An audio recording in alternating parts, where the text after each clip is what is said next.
Muy buenas tardes, amigas y amigos de Radio Sinergia. Les damos la más cordial bienvenida a nuestra serie de programas que vamos a estar transmitiendo para ustedes durante estos días, que se llama Conociendo la Asamblea Constituyente.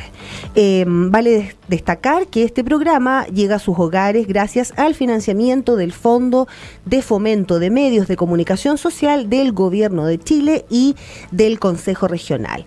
Se trata de un programa en el que nosotros queremos fortalecer la educación cívica de la ciudadanía, principalmente de Osorno, para que estén más atentos e informados acerca de las funciones y alcances que tiene esta nueva institución o que tendrá esta nueva institución, ¿cierto?, cuya misión es la de redactar la nueva Carta Fundamental que nos va a regir por, desconozco, pero estimo que por lo menos unos 30 años. Para informarnos más y con muy buena fuente acerca de ello, tenemos de invitada en el día de hoy a Catalina Salem Gesell, quien es profesora investigadora del Centro de Justicia Constitucional de la Universidad del Desarrollo, abogada y magíster en Derecho Constitucional de la Pontificia Universidad Católica de Chile. Bienvenida, Catalina, y muchísimas gracias por su buena disposición a acompañarnos y a enseñarnos, porque hoy día estamos todos aquí para aprender. No, encantada de estar con ustedes. Muchas gracias por la invitación. Perfecto. Mira, bueno, tenemos alguna serie de preguntas un poco pauteadas, porque en el fondo partimos del entendido de que todos tenemos alguna noción de lo que es la Asamblea Constituyente, cuál es la función principal, en fin, pero queremos profundizar un poco más, quizás desde un punto de vista un poco más técnico, pero orientado hacia la ciudadanía, hacia el ciudadano común y corriente, que en el fondo al final de este proceso va a tener la misión de votar a favor o en contra de lo que se haya escrito allí. Entonces, la primera pregunta, porque, a ver, en el fondo, esta asamblea es para generar una nueva constitución. La pregunta es, ¿qué es y para qué sirve una constitución? ¿Cuál es el rol que una constitución tiene en cada país o en nuestro país? Sí. Tradicionalmente las constituciones políticas han sido el resultado de un movimiento histórico que ya lleva varios siglos. Y ese movimiento histórico se llama constitucionalismo. Y el constitucionalismo, en palabras muy sencillas, consiste en redactar en textos escritos y solemnes, por una parte, los límites al poder y por la otra, reconocer los derechos y las libertades de las personas. Y el constitucionalismo surge como una respuesta al absolutismo. Recordemos que en otra época de la humanidad existían los reyes, y los reyes tenían el poder absoluto. Los reyes eran legisladores, los reyes eran jueces, los reyes eran administradores. Y eso generó muchísimos abusos porque finalmente las personas comunes y corrientes dependían sus derechos, sus libertades, de la voluntad del rey. Entonces, como respuesta a ese absolutismo monárquico, surgen las constituciones. Se empieza a pactar con los reyes en textos escritos cuáles son los derechos de las personas, y esos derechos eran intocables por el rey.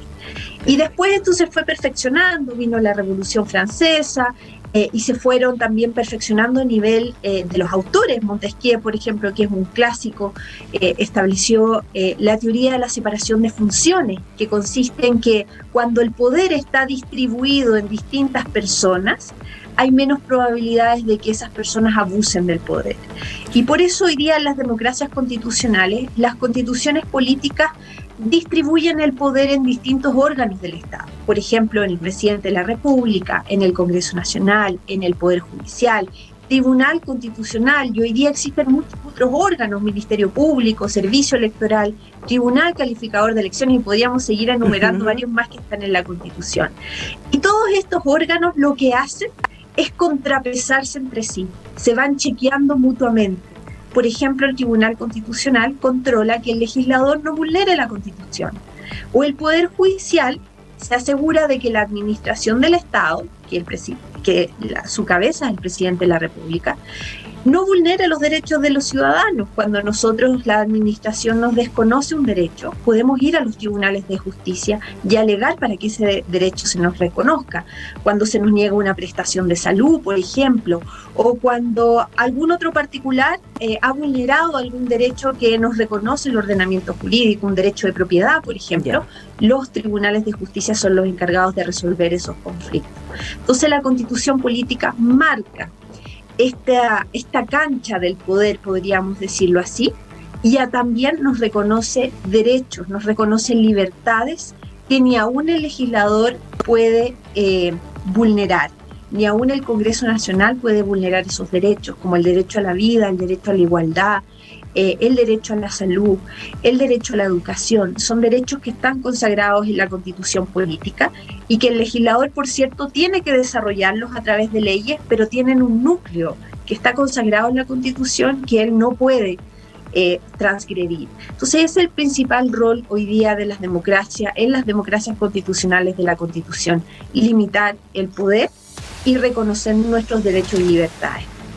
Perfecto, me queda clarísimo y me surgen algunas, no dudas, pero a ver, lo que pasa es que en el fondo en la Constitución, lo que yo entiendo, traduciéndolo un poco, es que si un derecho X, por ejemplo, voy a inventar el derecho al sol, no está consagrado, en la Constitución, no queda como vulnerable, por decirlo de alguna manera. Por ejemplo, uno de los temas que está conversándose hoy día respecto a la nueva Constitución es el tema del agua, el derecho al agua.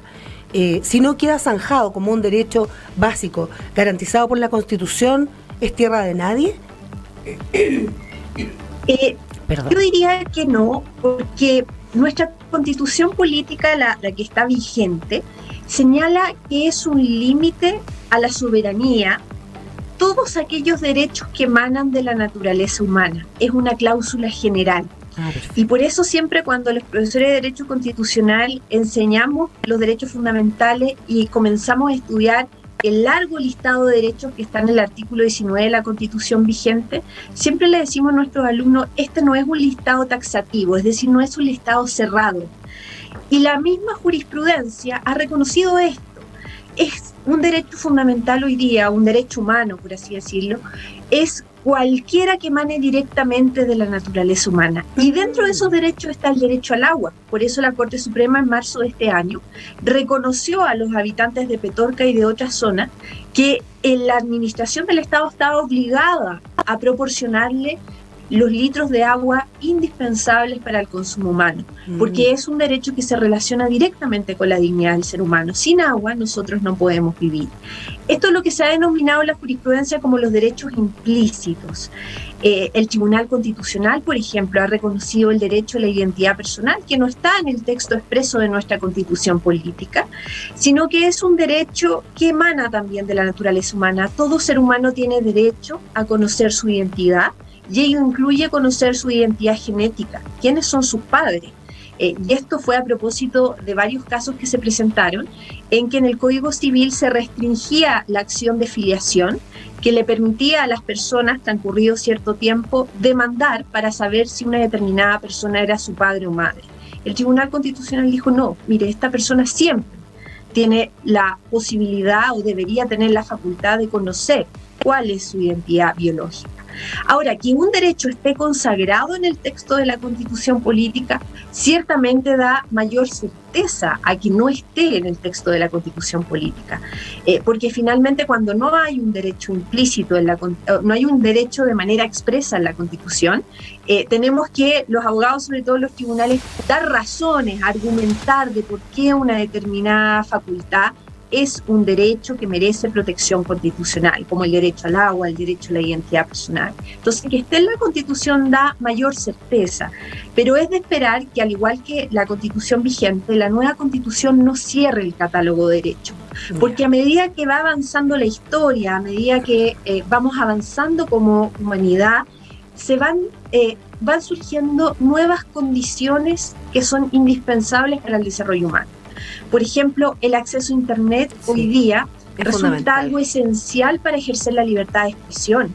pero cuando se redactó la Constitución de 1980 no existía Internet. Claro. Entonces es importante que las constituciones se mantengan o tengan una vocación abierta, porque en el futuro pueden surgir nuevas necesidades, nuevos avances tecnológicos que hoy día no podemos visualizar. La semana pasada o antepasada se aprobó en el Congreso Nacional una ley de reforma constitucional que protege los neuroderechos, que es una ciencia que todavía está en evolución, pero que el día de mañana evidentemente vamos a tener que proteger lo que está pasando en nuestra mente, porque va a haber una tecnología que actualmente no existe, pero que nos va a poder leer nuestros pensamientos. Y eso es lo más íntimo que tenemos como seres humanos. Perfecto. Ahora, una cosa que a lo mejor todos los ciudadanos que no somos expertos en la materia nos preguntamos: ¿cuál es el marco jurídico de la Asamblea Constituyente y en ese contexto qué es lo que puede y lo que no puede hacer? Claro.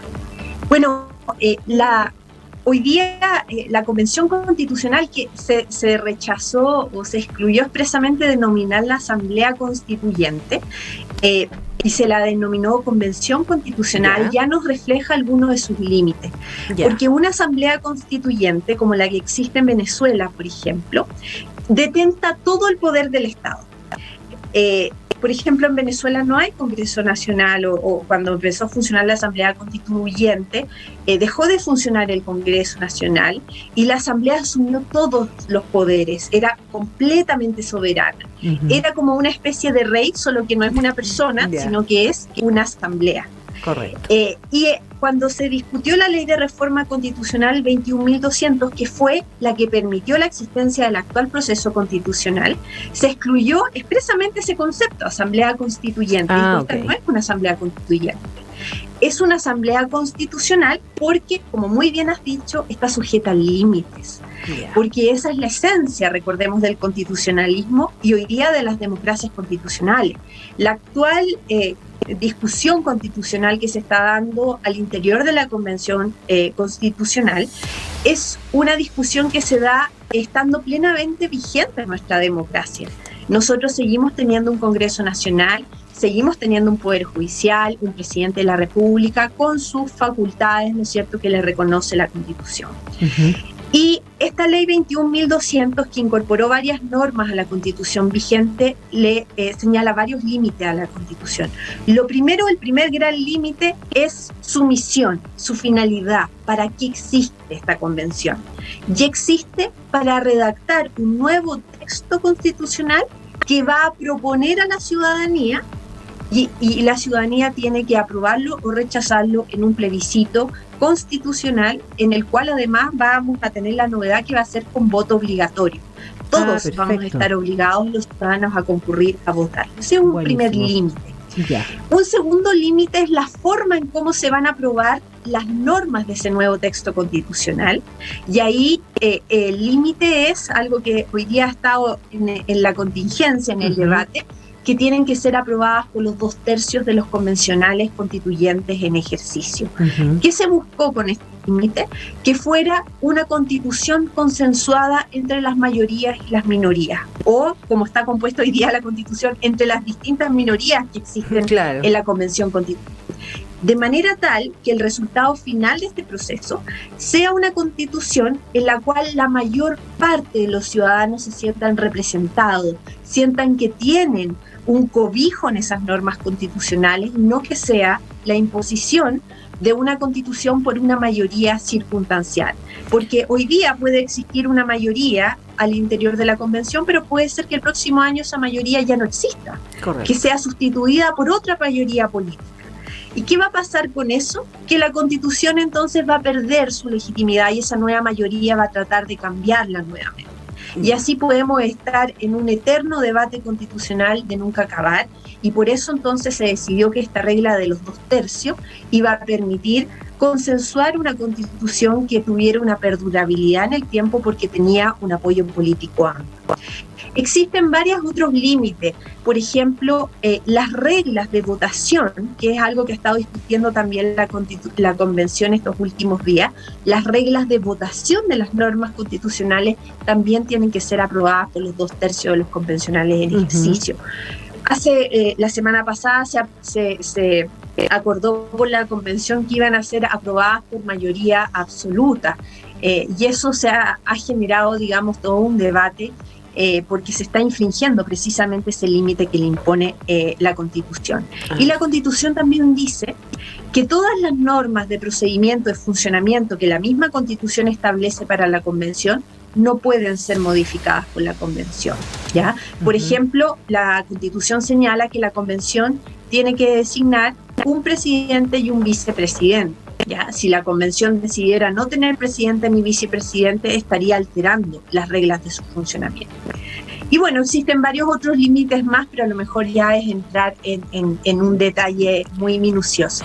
Pero, por ejemplo, precisamente respecto de los límites, una de las cosas que yo escuché hace un tiempo atrás, así como que pasó y después no siguió el tema en la mesa, que decía relación con que alguien dijo en algún minuto algo así como hasta poder cambiarle el nombre al país. Esta entidad, la constituyente, ¿podría ser una cosa así? Sí, ahí has dado en un punto muy importante, porque efectivamente la Convención Constitucional tiene todos estos límites de procedimiento que yo he mencionado, de quórum, de funcionamiento, pero también tiene algo que en derecho constitucional llamamos una cláusula pétrea. ¿Y qué es una cláusula pétrea? Es una cláusula de contenidos que son indisponibles para el órgano constituyente, es decir, que el órgano constituyente no puede modificar.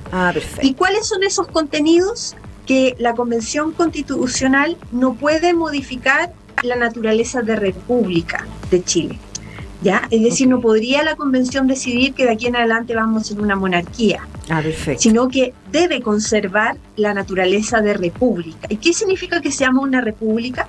Significa que tenemos un jefe de Estado que tiene una duración temporal, ¿ya? Tiene un periodo temporal para ejercer sus funciones, versus un monarca que tiene un cargo vitalicio. Además que nuestras autoridades son responsables políticamente, podemos exigirles su responsabilidad en el ejercicio del cargo. Un monarca es irresponsable, la reina Isabel, por ejemplo, en Inglaterra podría hacer lo que le plazca y nadie la va a sancionar.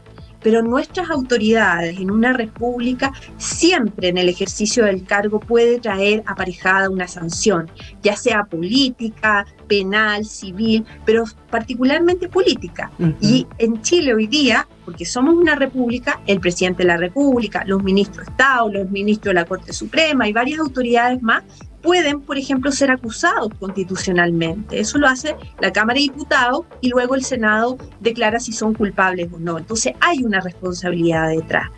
Y también que seamos una república significa que el poder precisamente está limitado en el tiempo en cuanto a la responsabilidad.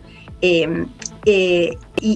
otro límite importante que también está en nuestra actual Constitución es que no podemos renunciar a nuestro régimen democrático.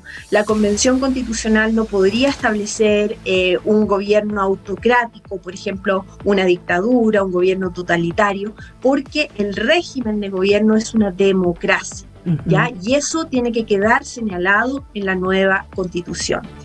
Un tercer límite que tiene la Convención Constitucional es que no puede alterar los tratados internacionales ratificados por Chile y vigentes.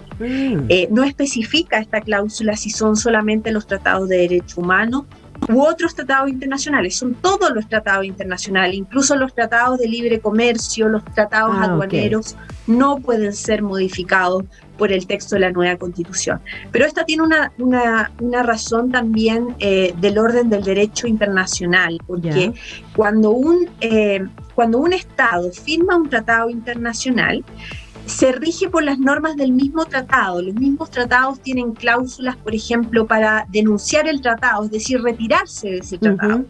Pero además existen normas de derecho internacional público que regulan el derecho internacional, porque acá yo ya no estoy obligándome, digamos, internamente, sino que con otro Estado. Exacto. Por lo tanto, hay otras reglas que están más allá de la Constitución política, aunque siempre hay una conexión, digamos, las constituciones siempre remiten a esas normas de derecho internacional, que estoy obligado a respetar. Y si no las respeto, incurro en responsabilidad internacional. Eso quiere decir que puedo ser sancionado internacionalmente por un órgano internacional o por los propios estados que son parte del tratado, dependiendo del tratado que firmé. Son como contratos finalmente. Sí. Cuando uno se obliga con un contrato, está obligado, no salvo cumplirlo. que con las otras partes decida, o la otra parte decida dejar sin efecto ese contrato. Y por último, el último límite es que la Convención Constitucional tampoco puede alterar las sentencias que se encuentran firmes y ejecutoriadas del Poder Judicial. No podría, por ejemplo, la nueva Constitución ordenar que se empiecen a revisar todos los procesos judiciales que ya se encuentran con sentencia firme y ejecutoriada, es decir, que ya ha terminado absolutamente la tramitación judicial y es imposible volver a revisar esos juicios.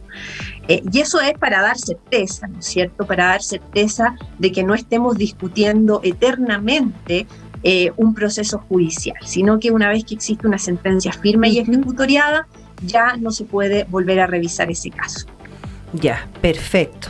Ahora, otra pregunta, porque que es un tema que estuvo en boga hace unos días atrás, que dice relación con cuál es la importancia del reglamento que se está elaborando, ¿cierto?, en esta convención, y por qué no se confeccionó antes. Debía confeccionarlo la propia convención. ¿Cuál es la importancia de ese reglamento para el desarrollo del quehacer que tienen asignado? Desde el Acuerdo por la Paz y la Nueva Constitución del 15 de noviembre del año 2019 se inició todo un proceso político para llegar hasta el día de hoy. Yeah.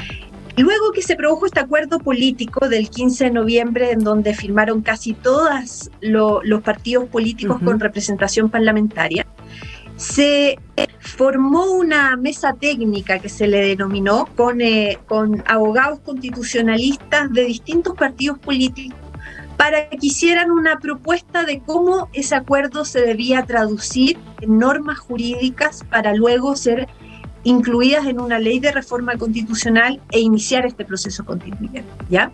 Entonces se hizo ese trabajo, finalmente el Congreso aprobó la ley de reforma constitucional, el 4 de julio se instaló la Convención Constitucional y desde el 4 de julio, que yo creo que casi todos vimos por la televisión, ¿no es cierto?, qué pasó ese domingo, que fue bastante caótico, pasamos por todas las emociones habidas y por haber, creímos que se iba a frustrar el proceso, después finalmente se logró hacer la investidura de los convencionales constituyentes, pero desde el 4 de julio hasta exactamente el día de hoy, lo único que ha hecho la Convención Constitucional es discutir su reglamento.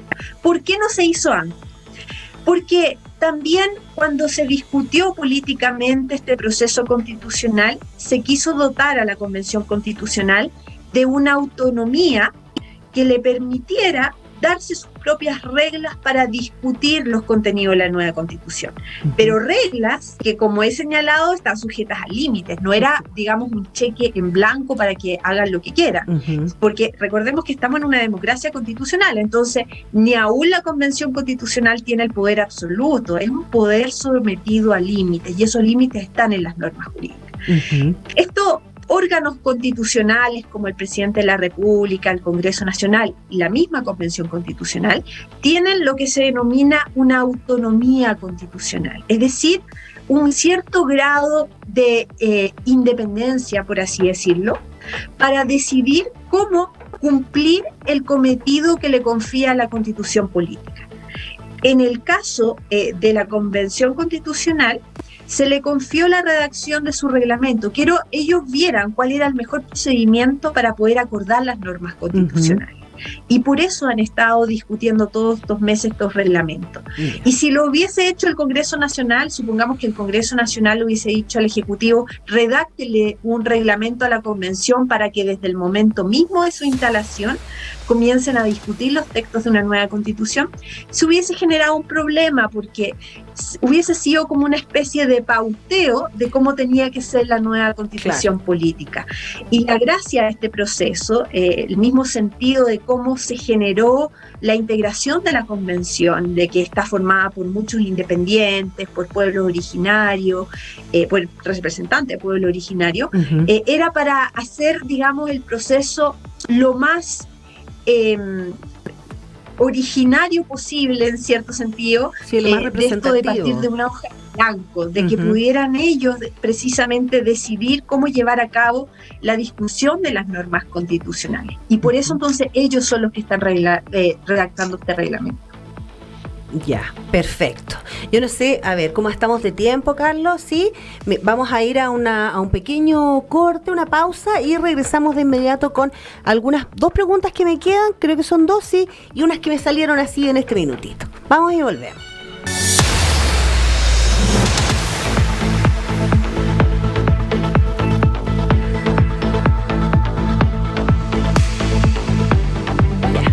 Estamos de regreso con este programa que se llama Conociendo la Asamblea Constituyente, que en realidad estamos no frente a una Asamblea Constituyente, sino que Catalina hizo bien la aclaración, estamos frente a una Convención Constitucional. Y este programa llega a sus hogares gracias al financiamiento del Fondo de Fomento de Medios de Comunicación Social del Gobierno de Chile y del Consejo Regional. Y continuamos con Catalina, muchas gracias, ha sido un proceso de aprendizaje bien enriquecedor en este rato, y voy a aprovechar en beneficio del tiempo de hacerte algunas de las preguntas que me quedan.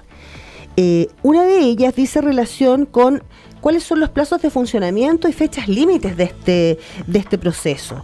O sea, originalmente, porque estamos viendo de que al parecer, así como van las cosas, esto podría extenderse un poco más.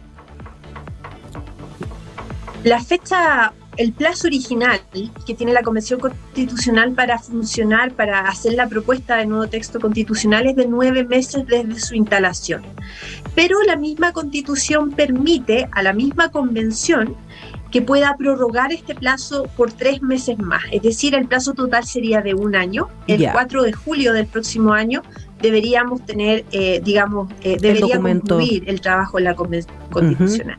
Y la única forma de que se pudiera prorrogar aún más es mediante una ley de reforma constitucional. No lo puede hacer la propia convención. Solamente se le permite una prórroga de 3 meses. Y luego de eso, cuando concluye, digamos, el trabajo de la convención constitucional, tienen que enviar al presidente de la República el texto aprobado de nueva constitución por la convención, y el presidente de la República tiene 3 días para que en un decreto supremo convocar a plebiscito.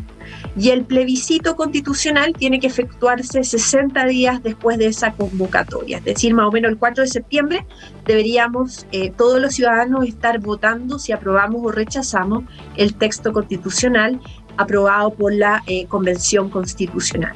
Y luego de ese plebiscito vienen 30 días más, que son para que el Tribunal Calificador de Elecciones califique el plebiscito. Es decir, determine si es que el plebiscito se ajustó a todas las normas constitucionales y legales, si es que hay alguna reclamación electoral, resolverla, y si declara que no ha sido nulo el proceso, ¿no es cierto?, que ha sido válido, entonces ahí va a anunciar oficialmente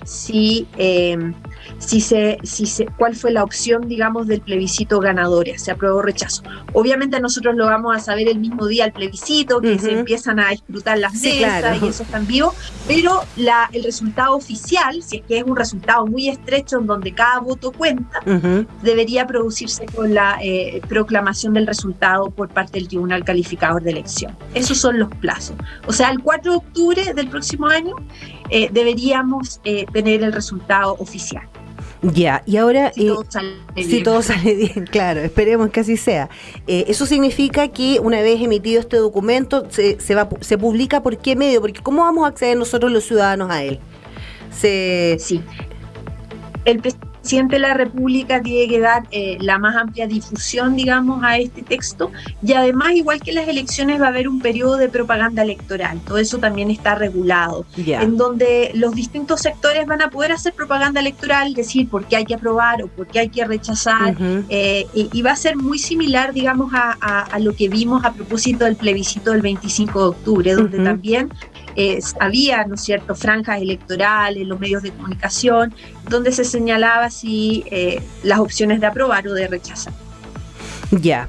Ahora, en el mismo contexto, en relación con lo que tú mencionabas antes acerca de las reglas de votación de las normas, la forma como se van a aprobar las reformas, ¿qué ocurre si no hay un acuerdo o quórum necesario sobre temas como deberes y derechos esenciales, las definiciones de familia, el tipo de gobierno, la salud, la educación y un tema que yo te planteaba hace un ratito, que dice relación con el territorio, ¿cierto? Los requerimientos que tiene fundamentalmente el pueblo mapuche respecto del territorio.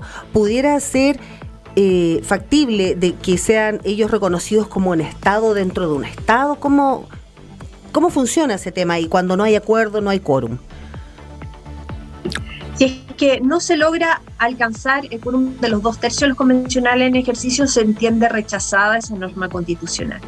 Y finalmente, el nuevo texto de la Constitución no va a incluir esa materia. Ahora, si no llegan a ningún acuerdo, si no logran proponer un texto de nueva Constitución o este es rechazado en el plebiscito constitucional, rige la Constitución vigente, ¿ya? Pero en aquellas normas que no queden reguladas en la Constitución, simplemente en esa parte no vamos a tener una norma constitucional que lo regule, lo que genera un problema, por ejemplo, cómo el Congreso Nacional no va a estar regulado en la Constitución, claro, o el presidente de la República, o cómo no vamos a tener derechos fundamentales, pero esperemos que no lleguemos a esas dudas. Respecto del territorio, de la plurinacionalidad, que es un concepto que parece ser uno de los ejes de funcionamiento de la Convención, la verdad no está claro, Katia. Nadie ha logrado definir hasta el momento qué estamos entendiendo por plurinacionalidad. Ahora, yo creo que va a haber un amplio consenso de que el reconocimiento de la plurinacionalidad, si llega a quedar plasmado en el nuevo texto de la Constitución, en ningún caso puede suponer la sedición del territorio, es decir, que se le entregue este territorio a un estado, por así decirlo, mapuche, o a un estado de algún otro pueblo originario. Pero sí hay fórmulas que nos permiten mantener nuestra integridad como estado, pero darles autonomía. En España, por ejemplo, existen las autonomías regionales. Cataluña, por ejemplo, es un estado autónomo, que quiere decir que tiene varias atribuciones descentralizadas del poder central, pero sigue perteneciendo al Estado español. Eso genera evidentemente problemas, tensiones, pero vamos a ver cómo se va afrontando esa discusión.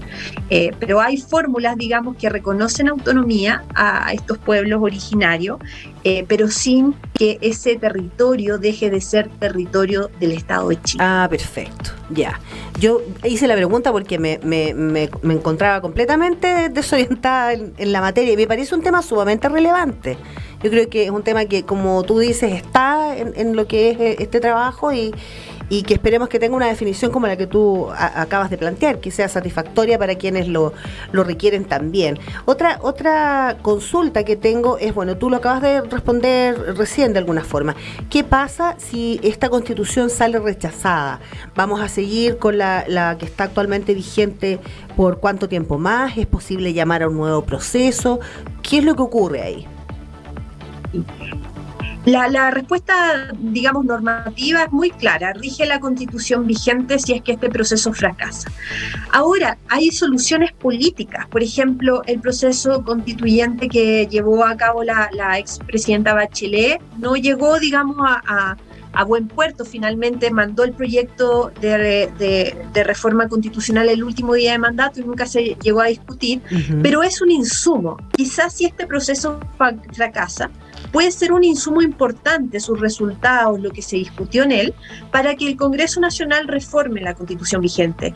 Actualmente la Constitución que está vigente puede ser reformada y el único límite son los quórums, ¿ya? Hay capítulos de la Constitución que tienen que ser reformados por los 2/3 de los parlamentarios en ejercicio y otros capítulos que no son tan relevantes por los 3/5, si mal no recuerdo, que es un quórum un poco más bajo que los 2/3.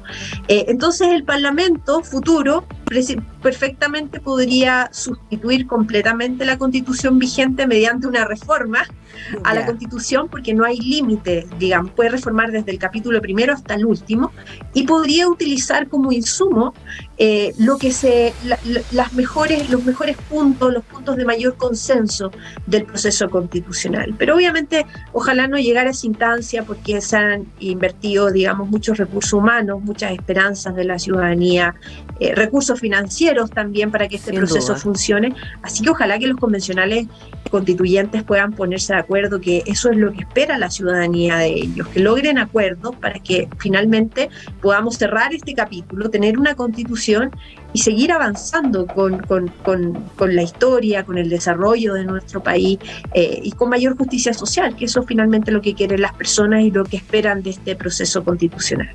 Justamente, y seguir creciendo como país. O sea, a mí me parece que el poder obtener una nueva constitución con la representatividad que se ha buscado darle al estar conformada de la forma en que lo está, yo creo que sería súper importante para avanzar como país, porque de alguna manera estaríamos todos más satisfechos, nos sentiríamos más representados, ¿cierto?, por esta nueva Carta Fundamental. Ahora, una consulta ya para ir cerrando, porque nos quedan unos cuantitos minutitos. Esta es una duda súper personal, casi infantil, debo confesar, que es, en el fondo, yo me los imagino trabajando, ellos van discutiendo punto por punto ellos deben ir discutiendo punto por punto la Carta Fundamental vigente, es decir, el artículo 1, el 2, así. Exactamente, va a ser un trabajo muy similar al que hemos visto de cómo se ha discutido el reglamento. El reglamento, que ya está aprobado, distribuye a los convencionales constituyentes en distintas comisiones temáticas. Correcto. Es muy similar a lo que sucede en el Congreso, que está la Comisión del Trabajo, la Comisión de Justicia y Constitución. Okay. Entonces se van a distribuir el trabajo. Y cada comisión va a tener que ir diseñando los artículos de la nueva Constitución. Y se van a poder presentar indicaciones, entonces tienen que discutir. Y eso finalmente llega a una comisión de armonización al término del proceso, que va a ser una comisión que va a tener que detectar si es que finalmente se trata de un texto coherente, porque la Constitución tiene que ser un texto que tenga una coherencia interna, desde el artículo primero hasta el artículo final. Y esa labor la va a tener una comisión de armonización, en donde va a tratar de salvar, digamos, estas incoherencias, para que finalmente el Pleno apruebe el texto definitivo de la Constitución. El Pleno son los 155, aunque actualmente hay 154 que están asistiendo a las sesiones, pero los 155 convencionales en ejercicio son lo que constituye el Pleno de la Convención. Y las comisiones son estos grupos de convencionales que se van dividiendo el trabajo para hacer propuestas al Pleno. Y en ese contexto, yo creo, ya como última pregunta, en ese contexto, cada constituyente, ¿cierto?, es representativo de un territorio, de una ideología política, sea cual fuere, ¿cierto?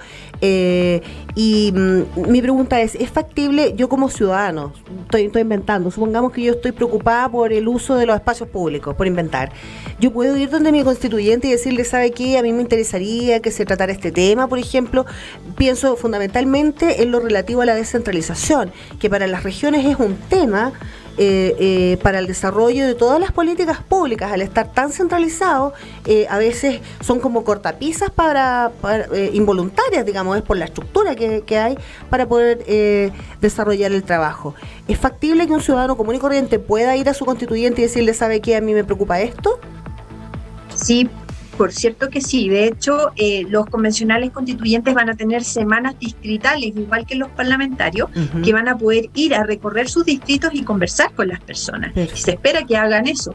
Pero también, y eso se va a discutir en los próximos días, hay un reglamento de participación popular, en el cual cada uno de nosotros vamos a poder participar de audiencias públicas. Vamos a ver qué es lo que al final se aprueba, pero de audiencias públicas. La misma convención se ha propuesto sesionar en las distintas regiones. Las comisiones también van a de las distintas regiones, así que van a haber mecanismos de participación.